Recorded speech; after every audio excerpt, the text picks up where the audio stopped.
Simpatisan Rizik Syihab yang berkumpul di sekitar Pengadilan Negeri Jakarta Timur ditangkap karena dianggap melanggar protokol kesehatan.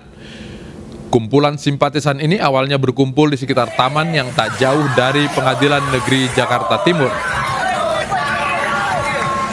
Polisi kemudian secara persuasif membubarkan kerumunan simpatisan yang berada di area taman. Tetapi sejumlah simpatisan memilih bertahan di sebuah pos yang tak jauh dari lokasi. Polisi kemudian mengambil tindakan tegas dengan membubarkan kerumunan.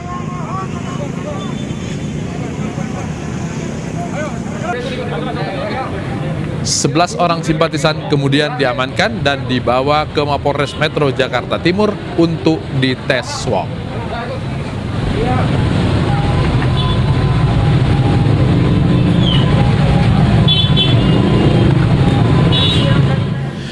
Kegaduhan kembali terjadi saat sidang kerumunan Rizik Syihab di Pengadilan Negeri Jakarta Timur. Mulai dari protes terdakwa yang menolak sidang online hingga kisruh di ruang pengadilan karena kuasa hukum tidak diizinkan masuk. Melalui video live streaming. Gaduh sidang kerumunan Habib Rizik terjadi di luar dan di arena sidang. Di luar gedung pengadilan Jakarta Timur, sejumlah kuasa hukum protes karena tidak boleh masuk.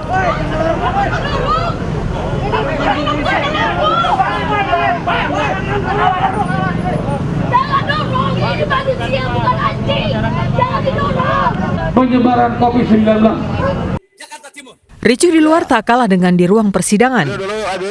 Habib Rizik yang hadir secara virtual dari kantor Barreskrim Polri protes karena hakim menolaknya hadir langsung. Saya didorong, saya tidak mau hadir.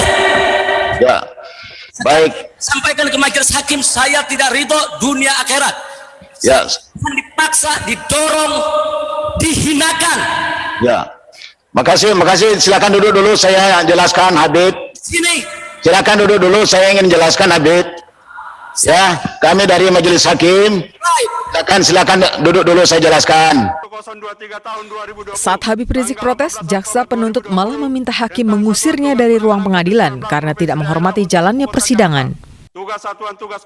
Tapi permintaan jaksa ditolak dan sidang dilanjutkan dengan pembacaan dakwaan oleh jaksa. Kebijakan strategis yang berkaitan dengan penanganan COVID-19 di Provinsi DKI Jakarta. B.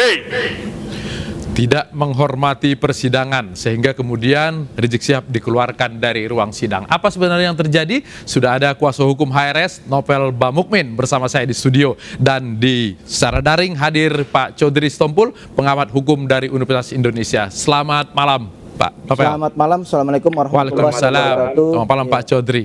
Oke, saya ke Pak Novel dulu. Betul. Tadi saya didorong, saya dipaksa. Ini didorong dalam artian fisik apa didorong-dorong supaya hadir di ruang sidang secara online? Ini kita melihat, jadi sudah kita memprotes ketika sidang kemarin hari Selasa. Ya. Ada satu poin yang kita sampaikan, keberatan kita untuk terdakwa ini tidak bisa hadir secara sidang secara sebagaimana mestinya secara langsung. Tatap muka, okay. Salah satu poinnya adalah kekhawatiran kita di mana terdakwa ini bukan pada tempatnya yang memang melanggar daripada undang-undang. Oke. Karena terdakwa itu harus dihadirkan dan Perma nomor 4 tahun 2020 itu tidak bisa mengalahkan undang-undang. Yang akhirnya ketika itu hakim menyuruh kita judicial review. Loh, judicial review itu perlu waktu sampai 8 bulan, mungkin lebih. Nah, salah satu poin yang kita khawatirkan ketika itu terjadinya intimidasi, terjadinya intervensi terhadap jalannya persidangan, dan itu yang kita khawatirkan terjadi ketika selesai Habib Rizik diintimidasi untuk dipaksa melaksanakan daripada sidang online-nya. Dan itu Habib Rizik sudah jelas suaranya marah-marah sampai layar itu mati. Nah, ini yang kita khawatirkan terjadi dan hari ini terjadi lagi. Hanya karena audio saja yang dipersoalkan atau ada hal masalah lain? Pertama, memang hari pertama kita protes audio yang begitu hancur luar biasa, dengan banyak kendalanya, dan kita akan juga melihat ke depan bukan tidak mungkin terjadi seperti itu. Kan kita mau sidang yang cepat, yang ringan, kemudian juga yang yang benar-benar efisien. Itu kan sesuai daripada jalurnya daripada ketentuan-ketentuan yang ada untuk menggelar persidangan. Nah, Salah satu bukan daripada kita melihat bukan masalah daripada audio juga, akan tetapi kita melihat tidak hakim ini tidak mendengarkan daripada aspirasi daripada terdakwa. Baik. Begitu juga masalah tentang daripada undang-undang yang mengatur keadvokatan. Itu kan jelas banyak yang menyimpang daripada itu. Nah, kita melihat juga itu kalau masalah alasan prokes sangat tidak bisa dimasuk akal. Oke. Indonesia khususnya Jakarta sudah tidak PSBB. Jakarta sudah juga bukan zona merah. Artinya bisa saja dihadirkan ke ruang Betul, sidang. sangat Baik. bisa. Ada Joko Chandra yang bisa dia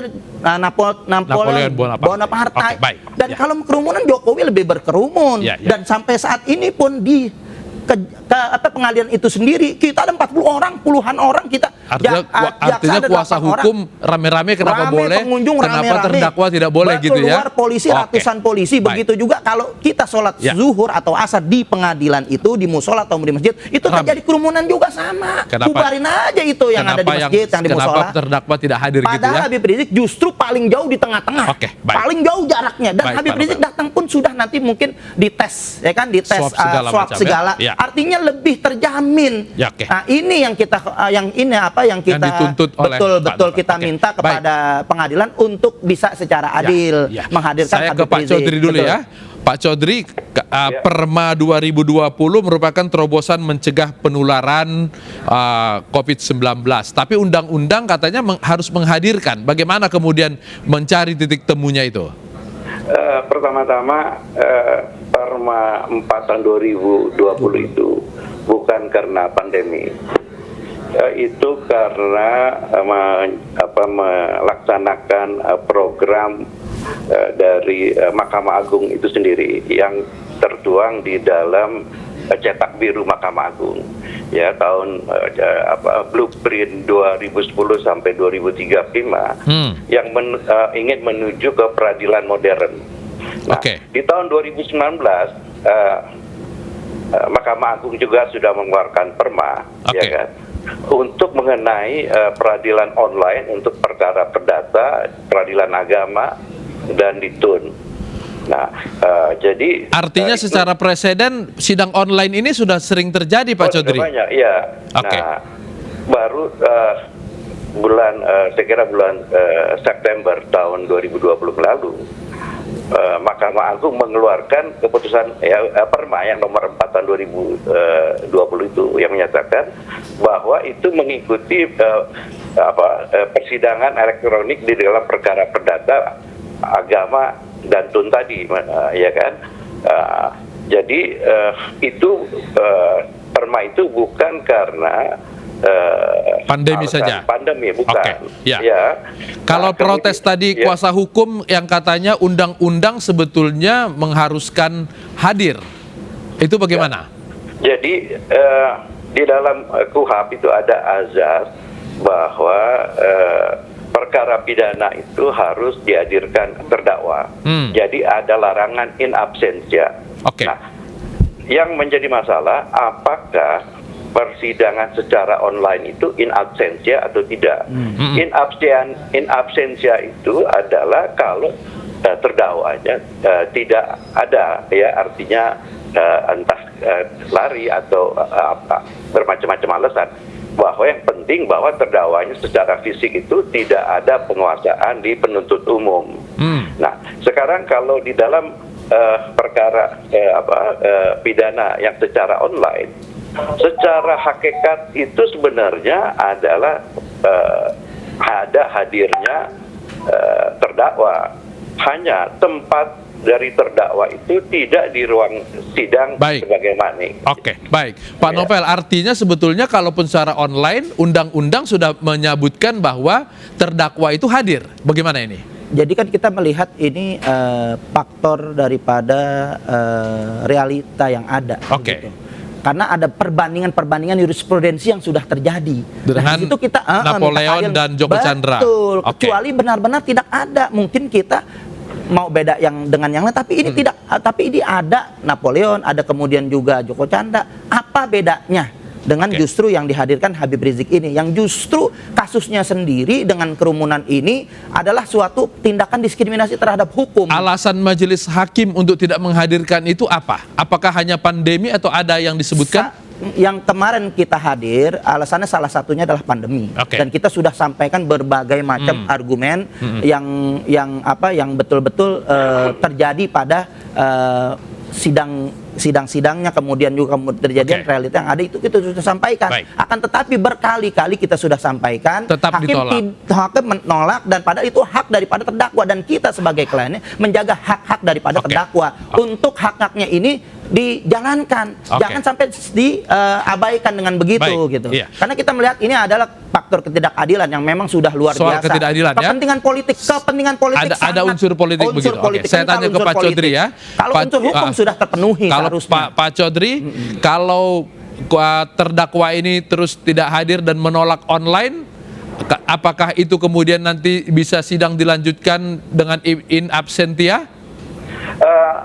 Saya pertama-tama sebelum jawab itu akan memberikan informasi dulu ya. Bahwa sejak dikeluarkan Perma nomor 4 tahun 2020, peradilan pidana di seluruh Indonesia itu berjalan.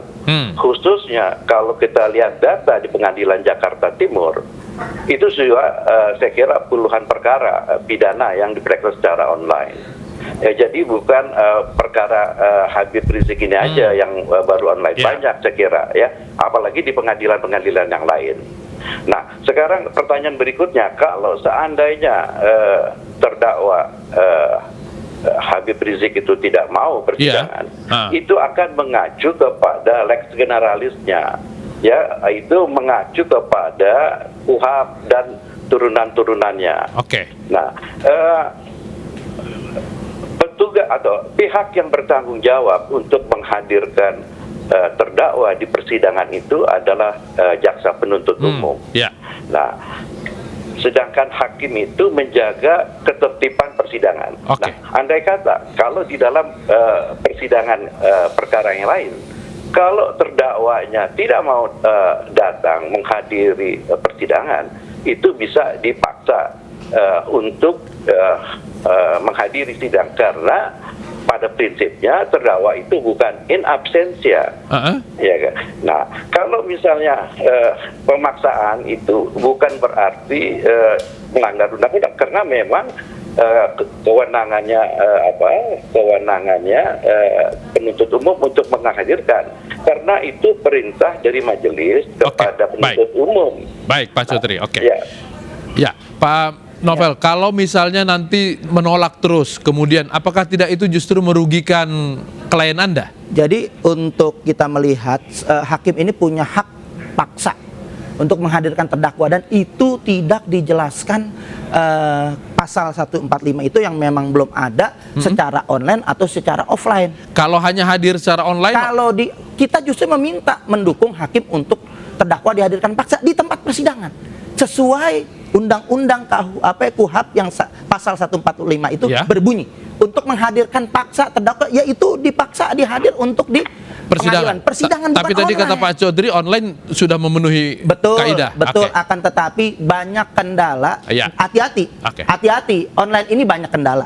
Terutama kendala teknis. Kendala teknis itu luar biasa. Sampai 1 jam lebih loh kita menunggu untuk daripada perbaikan. Nah, apa yang kita sampaikan, online ini sangat betul-betul tidak menjamin. Satu perkata kata yang putus saja artinya adalah, menjadi beda. Satu kata yang putus itu bisa berdampak kepada nasib si terdakwa ini. Sidang berikutnya bagaimana? Akan tetap meminta tatap muka? Kita sidang berikutnya tetap akan meminta untuk hakim memaksa terdakwa hadir di ruang sidang, di persidangan secara tatap muka. Baik, Pak Novel Bamukmin, terima kasih sudah bergabung di Newsroom. Juga Pak Chaudhry yang bergabung secara daring dari Universitas Indonesia. Selamat malam. Selamat malam.